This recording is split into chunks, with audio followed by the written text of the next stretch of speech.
अब हम बताएंगे जो पिछले वीडियो में हमने दो शब्द का यूज किया। हमने दो शब्द क्या क्या यूज किया। पहला यूज किया वर्टेक्स, ये इसका वर्टेक्स होगा, और दूसरा हमने यूज किया डी बराबर बी स्क्वायर माइनस 4ac। हमने इस दो शब्द का यूज किया। तो सबसे पहले हम ये बताते हैं ये वर्टेक्स क्या है। हम जानते हैं कि जब भी किसी क्वाड्रेटिक इक्वेशन का हम ग्राफ खींचेंगे तो वो यू शेप्ड होगा। तो यू शेप्ड ग्राफ तो होगा जब भी हम किसी क्वाड्रेटिक पॉलिनोमियल का ग्राफ खींचेंगे तो यू शेप्ड होगा। तो यू शेप्ड, अब यहां से ये ग्राफ शुरू हुआ चलना और यहाँ इस पॉइंट पर आने के बाद ये फिर उसी दिशा में मूव कर गया। तो जिस पॉइंट से ये मूव कर जाता है उसी डायरेक्शन में, उसी पॉइंट को हम लोग क्या कहते हैं, इसी पॉइंट को हम लोग वर्टेक्स कहते हैं। आखिर किस पॉइंट से ये वर्टेक्स हमारा मूव करेगा, या अगर ग्राफ हमारा डाउनवर्ड में है तो इस दिशा से चला और फिर बाद में इसी दिशा, तो ये जिस पॉइंट पर ये मूव कर गया, जिस पॉइंट से ये मूव किया उसी पॉइंट को हम लोग कहते हैं उसका वर्टेक्स। ये और ये पॉइंट दोनों क्या हो गए, वर्टेक्स हो गए। तो उस वर्टेक्स, और दूसरा हमने चर्चा किया डी। इस वर्टेक्स का वैल्यू हमने पॉइंट में लिखा था डी, और दूसरा बी स्क्वायर माइनस 4ac। तो डी बराबर हो गया बी स्क्वायर माइनस 4ac। तो डी को कहते हैं डिस्क्रिमिनेंट्स, बताते हैं इसको हम लोग कैपिटल डी से सूचित करते हैं, जिसका वैल्यू हो जाता है बी स्क्वायर माइनस 4ac। ये डिस्क्रिमिनेंट कहां से आया इस पर हम चर्चा करते हैं। हमारा पॉलिनोमियल फॉर्म है px equal to x square plus c. अगर px बराबर 0 हम कर दें तो x के वैल्यूज निकल कर आएंगे। अगर px बराबर 0 कर दें तो यहाँ से x का वैल्यूज निकल के आता। क्या क्या x का वैल्यूज निकल के आता जरा देखते हैं। तो हम इसको क्या करते हैं, ये स्क्वायर है, एक्स स्क्वायर है, तो हमने इसको क्या कर दिया, मल्टीप्लाई बाय a कर दिया। हो गया ax square abx plus ac is equal to 0। अब इसको हम एक कंप्लीट स्क्वायर बना रहे हैं, या फिर कहें कि a प्लस बी का होल स्क्वायर के रूप में इसको लिख रहे हैं। इसको लिख सकते हैं ax का whole square plus 2a into b, 2 cut के a भी रह जाएगा, प्लस b होल स्क्वायर। हमने ये b square a square plus twice a b plus b square, ये बी स्क्वायर अपने मन से दिया, तो निश्चित रूप से हमको क्या करना पड़ेगा, इस बी स्क्वायर को माइनस करना पड़ेगा और ये टर्म यहां से उतार देते हैं। अब ये हो गया ax प्लस b/2 का whole square is equal to, इसको हमने दूसरी तरफ डाल दिया, b square by 4 plus ac।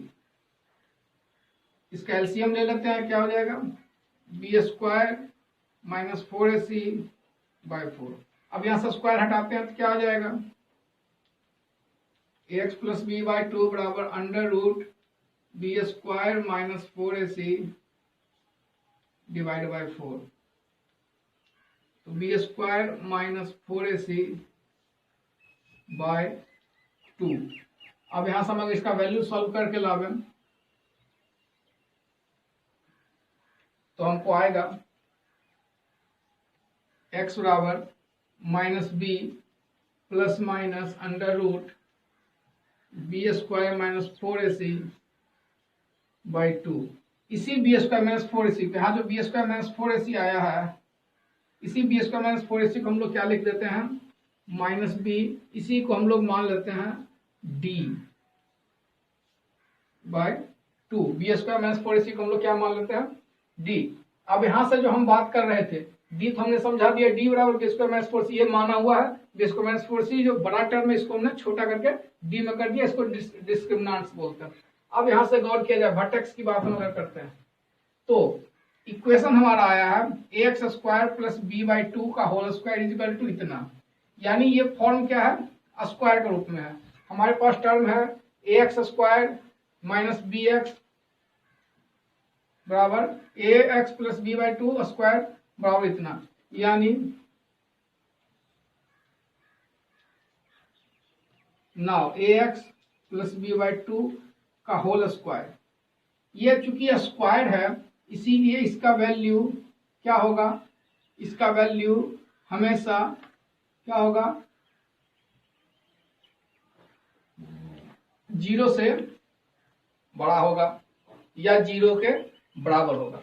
यह स्क्वायर का सबसे इसका जो वैल्यू होगा वो 0 से बड़ा होगा या 0 के बराबर। इसका वैल्यू निगेटिव तो हो नहीं सकता, इसका वैल्यू कुछ भी करें तो निगेटिव नहीं होगा, कभी भी किसी स्क्वायर का वैल्यू निगेटिव नहीं होता। इसका मतलब यह हुआ कि इसमें x का वैल्यू जितना बढ़ता जाएगा, x का वैल्यू जितना बढ़ता जाएगा उतना इसका वैल्यू बढ़ता जाएगा, 0 से बड़ा ही होगा।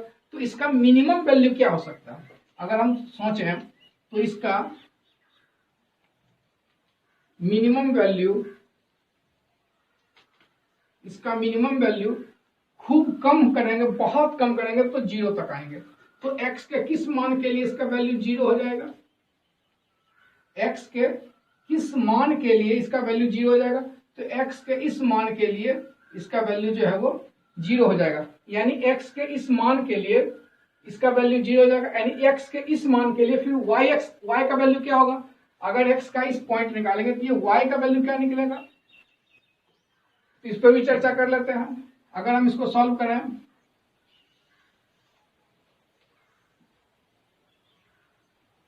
here x बराबर -2/8, देन px बराबर, इसी को हम लोग y मान लेते हैं। इसको अगर हम सॉल्व करेंगे ax square plus b x plus c, इसका वैल्यू निकल के आता है सामने -d/4a। इसको हम जब इस वैल्यू के साथ सॉल्व करेंगे इसका वैल्यू आएगा, तो हमारा ये पॉइंट क्या बन गया, हमारा ये पॉइंट बन गया माइनस इतना और माइनस, यानी ये जो वर्टेक्स आया ये जब भी होगा तो ये इसी पॉइंट से क्या कर जाएगा, मूव कर जाएगा। तो इसका कोऑर्डिनेट निकल कर आया -b/2a और -d/4a। ये इस क्वाड्रेटिक पोलिनोमियल का वर्टेक्स हो गया, यानी इस वर्टेक्स से ये हमेशा क्या कर जाएगा, मूव कर जाएगा। तो ठीक है, इसको यहीं पे लॉक किया। अब हम कुछ एग्जांपल ले लेते हैं और उस एग्जांपल से हम d का भी वैल्यू निकालेंगे और उस वर्टेक्स का भी वैल्यू निकालेंगे। हमारे पास ये दिया हुआ x स्क्वायर -2x -8, यहाँ से अगर हम देखें a का वैल्यू आएगा 1, इसमें a का वैल्यू कुछ नहीं तो 1, b के सामने क्या लिखा हुआ है -2 और c के सामने लिखा हुआ है -8। तो d बराबर तो हमने बता दिया था b स्क्वायर -4ac, b का वैल्यू हो गया -2 का whole square -1 into -8, 36 is greater than 0, hence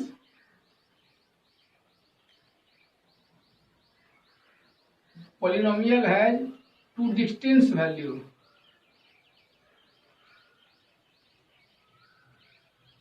यानी alpha is not equal to beta. ये अल्फा और बीटा आपस में इक्वल नहीं है, दो वैल्यूज निकल के आएंगे अल्फा और बीटा।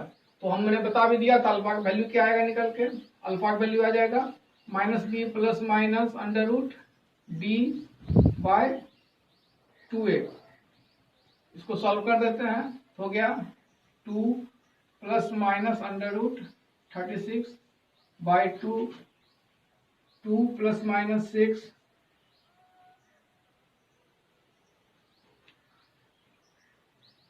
अल्फा बराबर 2 प्लस 6/2 इज इक्वल टू हो गया 4 एंड बीटा बराबर हो गया 2 माइनस 6/2 डेट इज हो गया -2। यानी इसके सॉल्यूशंस क्या होंगे, अल्फा बीटा बराबर 4 -2, यानी x का दो वैल्यू आएगा -4 और -2। तो हमने x को इसको सॉल्व करके भी निकाल दिया, इसका वैल्यू कितना आएगा, और दूसरा हम इसको निकालते हैं d का वैल्यू निकाल दिया। अब हमारा ये जो ग्राफ है, ये कर्व जो इसका वर्टेक्स क्या होगा, तो वर्टेक्स भी हम निकाल ही देते हैं। वर्टेक्स होगा -b/2a and -d/4a। -b that mean हो गया 2/2 माइनस डी का वैल्यू 6, माइनस 6/4 यानी 1 और माइनस 3/2 से ये ग्राफ क्या होगा, मूव कर जाएगा। यहाँ पे ए का वैल्यू कैसा है, here a is equal to 1 यानी ग्रेटर देन 0 है। इसका मतलब क्या होगा, इसका ग्राफ अपवर्ड में जाएगा। इसका ग्राफ कहाँ,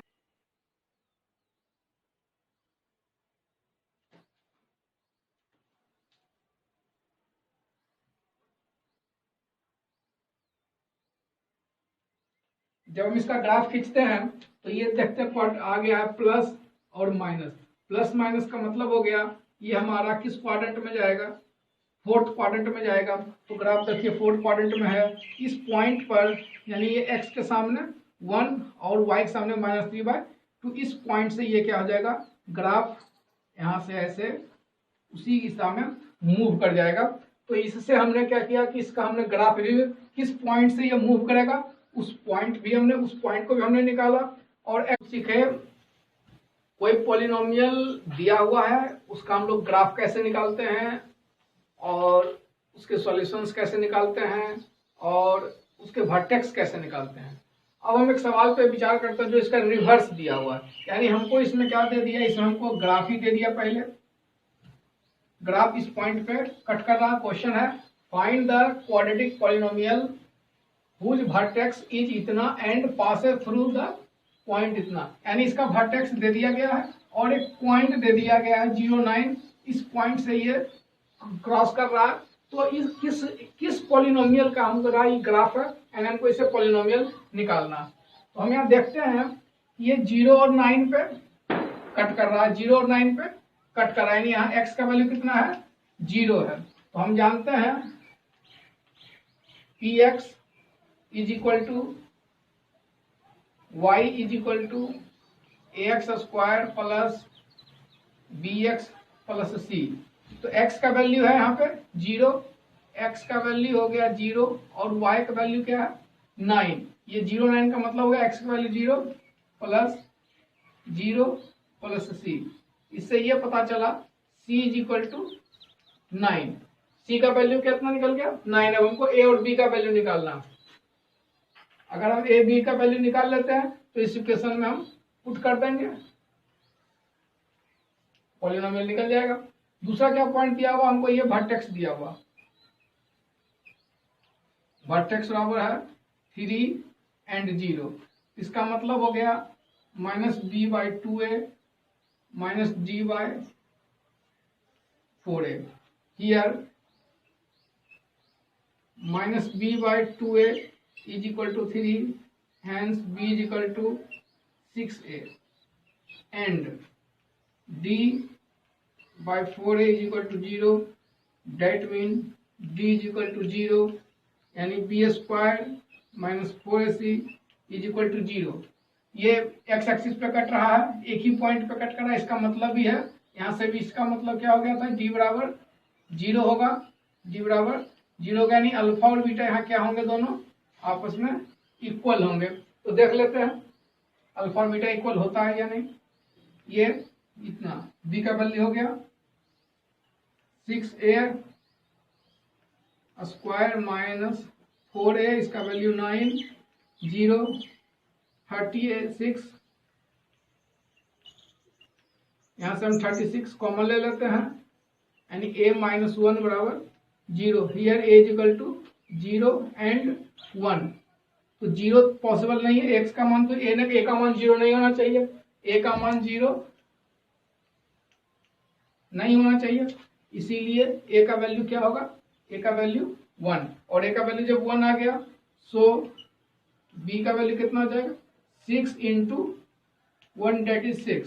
तो हमने पाया क्या क्या पाया, a is equal to 1, b is equal to 6 and c is equal to 9, putting the value in px, hence px बराबर हो गया x² प्लस 6x प्लस 9। हमने इससे पॉलिनोमियल का वैल्यू निकाल लिया।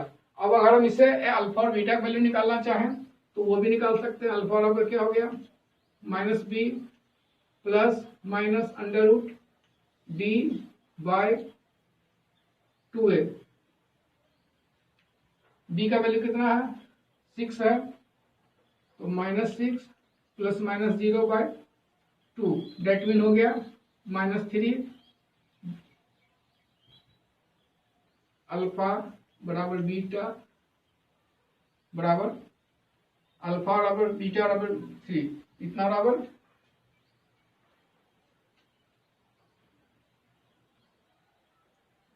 ये 3 जीरोस कट रहा, तो अल्फा बीटा दोनों का वैल्यू कितना आ गया, 3 आ गया। b equal to -6 b equal to -6 b equal to -6, ये माइनस मिस हो गया था, ये प्लस ये -6, ठीक है। तो ये अल्फा और बीटा बराबर 3 हमने यहाँ से निकाल के चेक कर लिया, यहाँ पे 3 जीरो दिया हुआ है, अल्फा और बीटा का वैल्यू 3 आएगा। इसको हमने दिखा दिया, ये 3 आता है। अब इसको